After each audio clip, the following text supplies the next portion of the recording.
जय शिव गोरक्ष। प्रिय श्रोताओं, आप देख रहे हैं वाल्मीकि रामायण और आज आप देखेंगे वाल्मीकि रामायण का भाग 89 तथा अरण्यकांड का भाग 4। पिछले भाग में आपने सुना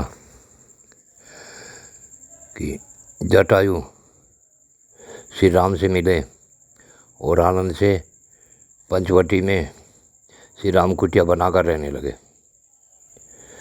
वहीं काफ़ी समय के पश्चात जब वहाँ ऋषि लोग आते जाते रहे तो एक दिन शूर्पणखा की निगाह उस आश्रम की ओर गई जहाँ राम रहते थे। तो शूर्पणखा वहाँ पहुँची, जो कि रावण की बहन थी। अब इससे आगे की कथा आप इस भाग में सुने। परम सुकुमार, महान, बलशाली, राजोचित लक्षणों से युक्त, नीलकमल के समान, श्याम कांति से सुशोभित, कामदेव के सदृश सौंदर्यशाली तथा इंद्र के समान तेजस्वी श्री राम को देखते ही वह राक्षसी काम से मोहित हो गई।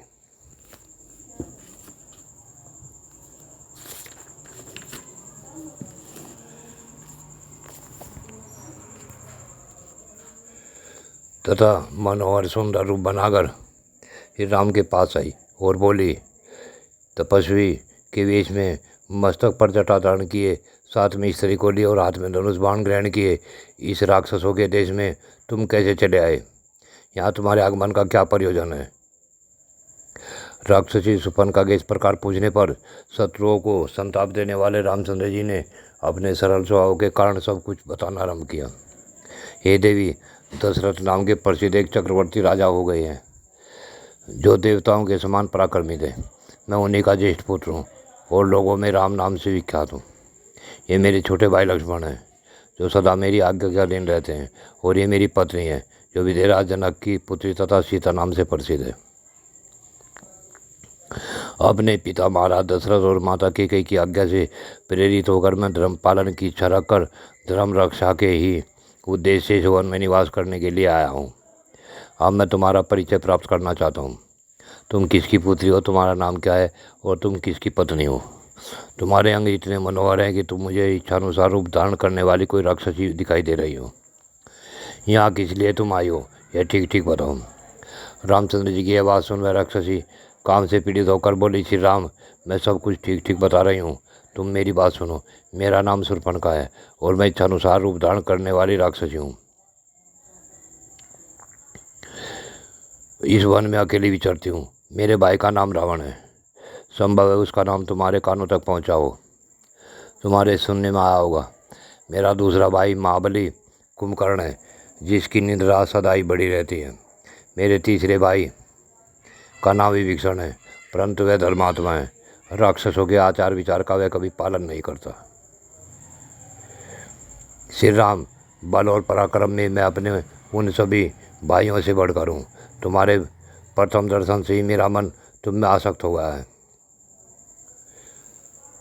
अतः यही कारण है कि मैं तुम्हारे प्रति आकृष्ट हो रही हूँ। तुम जैसे पुरुषोत्तम के प्रति पति की भावना रखकर बड़े प्रेम के से तुम्हारे पास आई हूँ। मैं प्रभाव अथवा मान बल पराक्रम से संपन्न हूँ और अपनी इच्छा तथा शक्ति से समस्त लोक में विचरण कर सकती हूँ। अतः अब तुम देर काल के लिए मेरे पति बन जाओ। इस अबला सीता को लेकर क्या करोगे? यह भी कार्ययुक्त है और कुरूपा है, अतः तुम्हारे योग नहीं है। यही तुम्हारे अनुरूप है। मैं ही तुम्हारे अनुरूप हूँ, अतः मुझे अपनी भार्या के रूप में देखो। यह सीता मेरी दृष्टि में कुरूप, ओछी, विकृत, धसे हुए पेट वाली और मानवीय है। मैं इसे तुम्हारे इस भाई के साथ ही खा जाऊंगी। फिर तुम काम भावयुक्त हो मेरे साथ पर्वतीय शिखरों पर नाना प्रकार के वनों की शोभा देखते हुए दंडक वन में विहार करना। श्री राम ने काम पास में बंधी हुई उस शूर्पणखा से अपनी इच्छा के अनुसार मधुर वाणी में मंद मंद मुस्कुराते हुए कहा, आदरणीय देवी, मैं विवाह कर चुका हूँ। यह मेरी पत्नी सीता है। तुम जैसी स्त्रियों के लिए तो शोध का रहना अत्यंत दुखदायी ही होगा। ये मेरे छोटे भाई और श्रीमान लक्ष्मण बड़े शीलवान, देखने में प्रिय लगने वाले और बल पराक्रम से संपन्न है। इनके साथ स्त्री नहीं है। यह अपूर्ण गुणों से संपन्न है। यह तरुण तो है ही, इनका रूप भी देखने में बड़ा मनोरम है। यदि इन्हें भार्या की चाह होगी तो यही तुम्हारे इस सुंदर रूप के योगपति होंगे। श्री राम के ऐसा कहने पर काम से प्रेरित हुई राक्षसी उन्हें छोड़ सहसा लक्ष्मण के पास जा पहुंची और बोली, लक्ष्मण, तुम्हारे इस सुंदर रूप के योग में रही हूँ, अतः मैं ही तुम्हारी परम सुंदरी भार्या हो सकती हूँ। मुझे अंगीकार कर लेने पर तुम मेरे साथ समूचे दंड कारण में सुखपूर्वक विचरण कर सकोगे। उस राक्षसी के ऐसा कहने पर सुमित्रानंदन लक्ष्मण मुस्कुराकर बोले,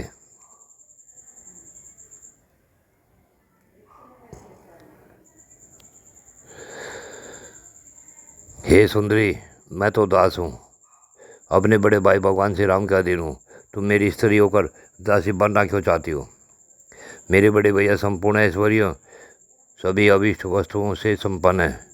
तुम उन्हीं की छोटी स्त्री हो जाओ, इससे तुम्हारे सभी मनोरथ सिद्ध हो जाएंगे। तुम सदा प्रसन्न रहोगी। लक्ष्मण के इस प्रकार कहने पर परिहास को न समझने वाली उस लंबे पेट वाली विकराल राक्षसी ने उनकी भाव को सच्चा माना।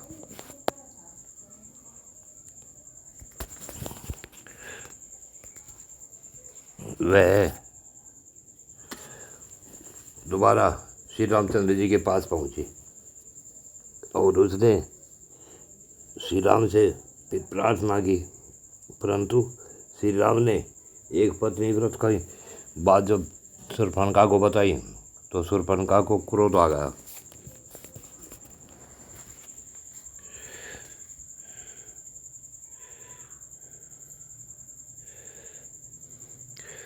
इतना ऐसा सुनते ही वह अंगारों के समान नेत्रों वाली शूर्पणखा अत्यंत क्रोध से भरकर सुरा मृगनयनी सीता की ओर झपटी।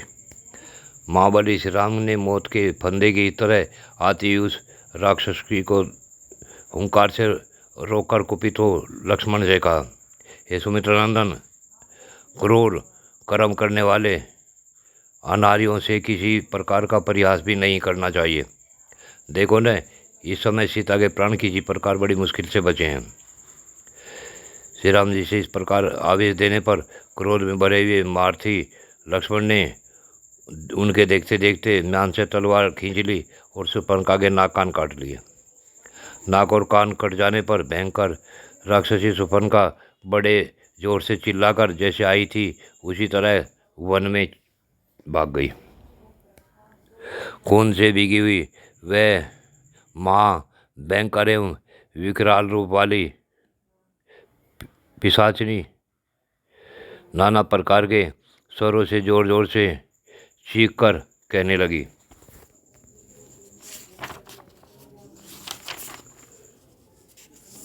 लक्ष्मण के द्वारा क्रूप की गई शूर्पणखा वहाँ से भागकर राक्षस समूह से गिरे हुए भयंकर तेज वाले वन स्थल निवासी भ्राता खर के पास गई और पृथ्वी पर गिर पड़ी।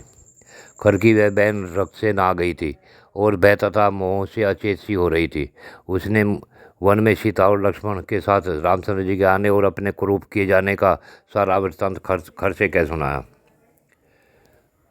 अपनी बहन को इस प्रकार अंगहीन और रक्त से भीगी हुई अवस्था में और पृथ्वी पर पड़ी देख राक्षस खर क्रोध से जल उठा और इस प्रकार पूछने लगा, बहन उठो और अपना हाल बताओ, मूर्छा और घबराहट छोड़ो तथा साफ साफ कहो, किसने तुम्हें इस तरह रूपहीन बनाया है? तुम तो स्वामी दूसरे प्राणियों के लिए यमराज के समान हो, बल और पराक्रम के से संपन्न हो तथा इच्छानुसार सर्वस्त्र विचरने और अपनी रुचि के अनुसार रूप धारण करने में समर्थ हो। फिर भी तुम्हें किसने इस दुरावस्था में डाला है जिससे दुखी होकर तुम यहाँ आई हो?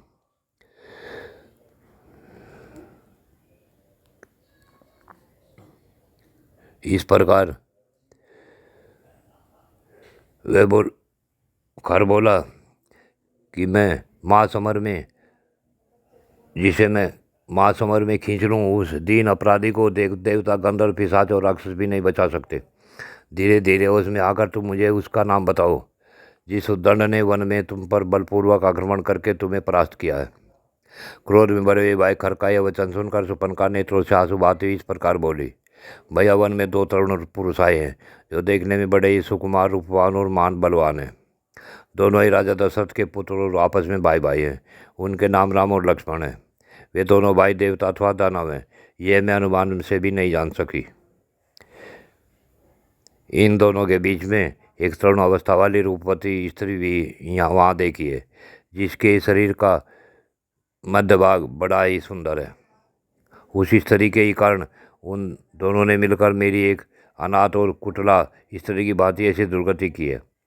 मैं युद्ध में उस कुटिल आचार वाली स्त्री के और उन दोनों राजकुमारों के भी मारे जाने पर उनका रक्त पीना चाहती हूँ। सुपनका के ऐसा कहने पर खर ने कुपित होकर अत्यंत बलवान 14 राक्षसों को, जो यमराज के समान भयंकर थे, वह आदेश दिया, वीरों, इस भयंकर दंडकारण्य के भीतर चीर और काला मृग चर्म धारण किए जो 2 शस्त्रधारी मनुष्य की युवती के साथ घुसाए हैं। तुम लोग वहां जाकर पहले उन दोनों पुरुषों को मार डालो, फिर उस दुराचरण स्त्री के भी प्राण ले लो। मेरी बहन उन तीनों का रक्त पिएगी। राक्षसी सुपनका श्री रामचंद्र जी के आश्रम पर आई। उसने सीता सहित उन दोनों भाइयों का राक्षसों से परिचय दिया। राक्षसों ने देखा महाबली श्री राम सीता के साथ पर्णशाला में बैठे हैं और लक्ष्मण भी उनकी सेवा में उपस्थित हैं। इस पर श्रीमान रघुनाथ जी ने भी सुपनका तथा उसके साथ आए हुए राक्षसों को भी देखा। देखकर वे दुप्त हो तेज से अपने भाई लक्ष्मण से इस प्रकार बोले, सुमित्रा कुमार, तुम थोड़ी देर तक सीता के पास खड़े हो जाओ। मैं इन राक्षसों के सहायक बनकर पीछे पीछे आए इन निशाचरों का यहाँ भी वध कर डालूंगा। राम बोले, निशाचरों, यदि तुम युद्ध से संतोष प्राप्त होता हो तो मैं वही खड़े ही रहो, भाग मत जाना, और यदि तुम्हें प्राणों का लोभ हो तो लौट जाओ। श्री राम की यह बात सुन वे 14 राक्षस अत्यंत कुपित हो उठे। ब्राह्मणों की हत्या करने वाले वे घोर निशाचर हाथों में सूल लिए क्रोध से लाल आंखें करके कठोर वाणी से बोले, श्री राम, अरे तुम हमारे स्वामी महाकाय खर को क्रोध दिला है, अतः हम लोगों के हाथ में युद्ध में मारा जाकर तू स्वयं ही तत्काल अपने पापों से अपने प्राण से हाथ धो बैठेगा। हम बहुत से हैं और तू अकेला। तेरी क्या शक्ति है कि तू हमारे सामने रणभूमि में खड़ा भी रह सके? फिर युद्ध करना तो दूसरी बात है। ऐसा कहकर क्रोध में भरे हुए वे 14 राक्षस तरह तरह के आयुध और तलवारें लिए श्री राम पर टूट पड़े। रघुनाथ ने अत्यंत कुपित हो शान पर चढ़ाकर तेज किए गए सूर्य तुल तेजस्वी 14 नाराज हाथ में लिए, फिर धनुष लेकर उस पर उन बाणों को रखा और कान तक खींचकर राक्षसों का लक्ष्य करके छोड़ दिया। वे बाण बड़े वेग से उन राक्षसों की छाती छेद कर रुधिर से डूबे हुए निकले और बांबी से बाहर हुए सांपों की भांति तत्काल पृथ्वी पर गिर पड़े। उन नाराजों के से हृदय विदीर्ण हो जाने के कारण वे राक्षस जड़ से कटे हुए वृक्षों की भांति धराशायी हो गए। वे सब के सब खून से नहा गए थे, उनके शरीर विकृत हो गए थे। उस अवस्था में उनके प्राण पखेरु उड़ गए। राक्षसी क्रोध से मूर्छित हो गई और खर के पास जाकर पुण्यार्थ भाव से गिर पड़ी। रणभूमि में उन राक्षसों को मारा गया देख खर की बहन सुपर्णका पुनः वहाँ से भागी हुई आई। उसने उन समस्त राक्षसों से वध का सारा समाचार भाई से कह सुनाया। मैंने जिन राक्षसों को भेजा था वे मेरे भक्त, मुझसे अनुराग रखने वाले और सदा मेरा हित चाहने वाले हैं। वे किसी को मारने पर भी मर नहीं सकते। उनके द्वारा मेरी आज्ञा का पालन यह भी संभव नहीं है। फिर ऐसा कौन सा कारण उपस्थित होगा जिसके लिए तुम हानाथ की पुकार मचाती हुई सांप की तरह धरती पर लौट रही हो? मैं उसे सुनना चाहता हूँ। तुम यह दुर्घर्ष राक्षसी अपने आंसू भरे नेत्रों को पहुँचकर भाई कर से बोले, भैया मैं इस समय फिर तुम्हारे पास क्यों आई हूँ यह बताती हूँ। सुनो, मेरे नाक कान कट गए और मैं खून की धारा से नहा गई। उस अवस्था में अब पहली बार मैं आई थी। तब तुमने मुझे बड़ी सांत्वना दी थी। तत्पश्चात मेरा प्रिय करने के लिए लक्ष्मण सहित राम का वध करने के उद्देश्य से तुमने जो वे 14 सूरवीर राक्षस लेने भेजे थे, वे सब के सब रम में भरकर हाथों में सूल और पट्टी लिए वहाँ जा पहुँचे। परंतु राम ने अपने मरम भेदी बाणों द्वारा उन सबको संग्राम समरभूमि में मार गिराया। उन महान वेगशाली निशाचरों को अक्षण भर में ही धराशायी हुआ देख राम ने उन महान पराक्रम पर दृष्टिपात करके मेरे मन में बड़ा भय उत्पन्न हो गया। जो मांसभक्षी राक्षस मेरे साथ गए थे, वे सब के सब राम के पहने बाणों के मारे जाने जाकर पृथ्वी पर पड़े हुए हैं। महाराज, यदि मुझ पर और उन मरे हुए राक्षसों पर तुम्हें दया आती हो, तथा यदि राम के साथ लोहा लेने के लिए तुम में शक्ति हो और तेज हो, तो उन्हें मार डालो, क्योंकि दंडकारण्य में घर बनाकर रहने वाले उन राम राक्षसों के लिए कंटक हैं। यदि तुम आज ही शत्रुघाती राम का वध नहीं कर डालोगे, तो मैं तुम्हारे सामने ही अपने प्राण त्याग दूंगी, क्योंकि यह मेरी लाज लुट चुकी है।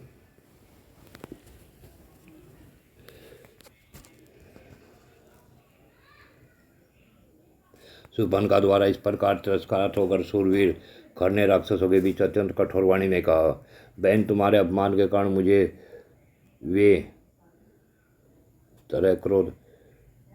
बेहतर क्रोध बढ़ गया है।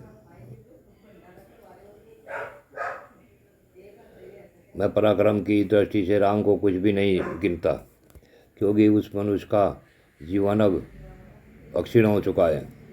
वह अपने दुष्कर्मों से ही मारा जाएगा। तुम अपने आंसुओं को रोको और यह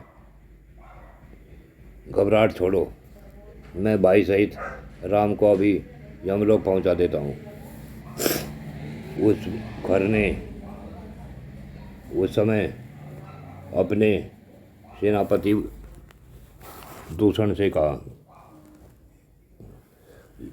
मेरे मन के अनुरूप चलने वाले युद्ध के मैदान में पीछे न हटने वाले भयंकर वेगशाली मेघों की काली घटा के समान लोगों की हिंसा से ही क्रीड़ा विहार करने वाले, युद्ध में उत्साहपूर्वक आगे बढ़ने वाले 14,000 राक्षसों को युद्ध के लिए भेजने की पूरी तैयारी करो।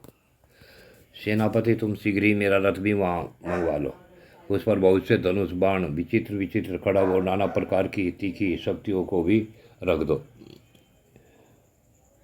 मैं इस उद्दंड राम का वध करने के लिए महामनस्वी पुलस्त वंशी राक्षसों के आगे आगे जाना चाहता हूँ। उसके इस प्रकार आज्ञा देते ही एक सूर्य के समान प्रकाशवान और चितकबरे रंग के अच्छे घोड़ों से जुता हुआ विशाल रथ वहाँ आ गया। उस रथ पर राक्षस राज खर उस समय आरूढ़ हुआ। अपनी बहन के अपमान का स्मरण करके उसके मन में बड़ा अमर्ष हो रहा था। रथ, ढाल, अस्त्र शस्त्र तथा ध्वज से संपन्न उस विशाल सेना की ओर देखकर खर और दूषण ने समस्त राक्षसों से कहा, निकलो, आगे बढ़ो।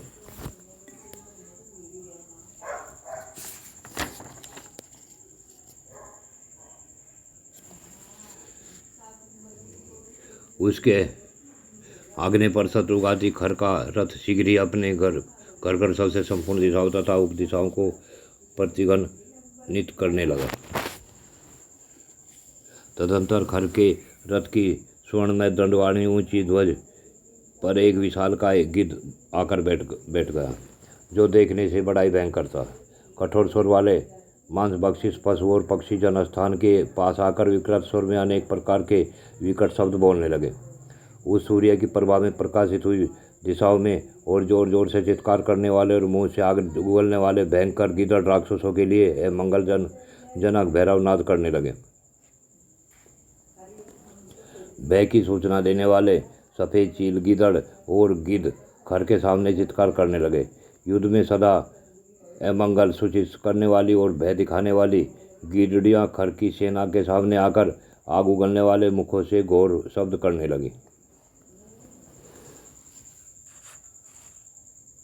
बुद्धिमान खर रथ पर बैठकर गर्जना कर रहा था। उस समय उसकी बाएं भुजा सहसा कांप उठी। खर अवरुद्ध हो गया और सब ओर देखते समय उसकी आंखों में आंसू आने लगे। उसके सिर में दर्द होने लगा। फिर तो मोहवश वह युद्ध से निवृत्त नहीं हुआ। उस समय प्रकट हुए उन वेग बड़े रोमांचकारी उत्पातों को देखकर खर जोर जोर से हंसने लगा और समस्त राक्षसों से बोला कि इन सब की मैं अपने बल से भरोसे कोई परवाह नहीं करता। ठीक उसी तरह जैसे बलवान वीर दुर्बल शत्रुओं को कुछ नहीं समझता। आज बल का घमंड रखने वाले राम और उसके भाई लक्ष्मण को तीखे बाणों से मारे बिना मैं पीछे नहीं लौट सकता। खर की यह गर्जना सुनकर राक्षसों को वे विशाल सेना जो मौत के पास से बंधी हुई थी अनुपम हर्ष के साथ भर गई। जैसे चक्रधारी भगवान विष्णु समस्त असुर शिरोमणियों को परास्त कर देते हैं, उसी पर रघुकुल भूषण श्री राम युद्धमीन पुलस्तवंशी निशाचरों को पराजित करें। कर रथ के द्वारा बड़े वेग से चलकर सारी सेना से आगे निकल आया और अनेक वीरों से जो 12 महापराक्रमी राक्षस खर को दोनों ओर से घेर कर उनके साथ चल रहे थे, वह महाकपाल, रसुपाक्ष, परमांत और तिरसिरा, ये 4 राक्षस वीर सेना के आगे और सेनापति भूषण दूषण के पीछे पीछे चल रहे थे। प्रचंड पराक्रमी खर जब श्री राम के आश्रम की ओर बढ़ा तब भाई सहित श्री राम ने भी उन्हें उत्पात सूचक लक्षणों को देखा। श्री रामचंद्र जी राक्षसों के उपद्रव का विचार करके अत्यंत अमरस में भर गए और लक्ष्मण से इस प्रकार बोले, महाभाव, ये जो बड़े बड़े उत्पात प्रकट हो रहे हैं, इनकी ओर दृष्टिपात करो। समस्त भूतों के संहार की सूचना देने वाले ये महान उत्पात इस समय इन सारे राक्षसों का संहार करने के लिए उत्पन्न हुए हैं।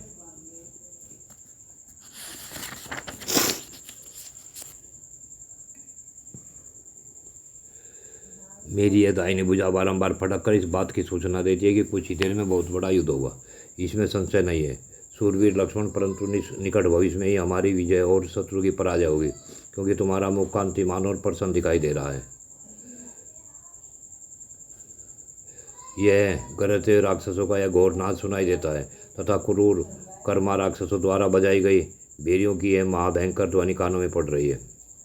इसलिए तुम धनुष बाण धारण करके विदय कुमारी सीता को साथ ले पर्वत की उस गुफा में चले जाओ जो वृक्षों से आच्छादित है। वत्स, तुम मेरे इस वचन के प्रतिकूल कुछ कहो या करो, यह मैं नहीं चाहता। अपने चरणों की शपथ दिलाकर कहता हूँ कि शीघ्र चले जाओ। इसमें संदेह नहीं कि तुम बलवान और सूरवीर हो तथा इन राक्षसों का वध कर सकते हो, तथापि मैं स्वमीन निशाचरों का संहार करना चाहता हूँ। इसलिए तुम मेरी बात मानकर सीता को सुरक्षित रखने के लिए इस गुफा में ले चलो।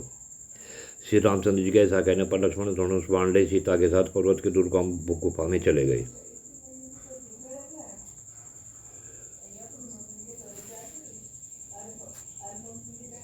राम ने प्रज्वलित आग के समान प्रकाशित होने वाले उस कवच से विभूषित हो श्री राम अंधकार में प्रकट हुए महान अग्निदेव के समान शोभा पाने लगे।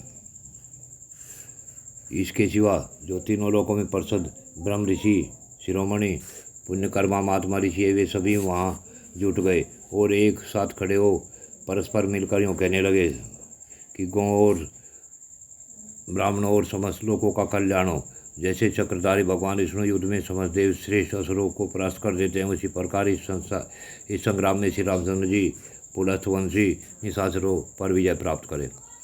एक और भयंकर कर्म करने वाले 14,000 राक्षस हैं और दूसरी ओर अकेले धर्मात्मा श्री राम हैं। फिर इस युद्ध में यह युद्ध कैसे होगा?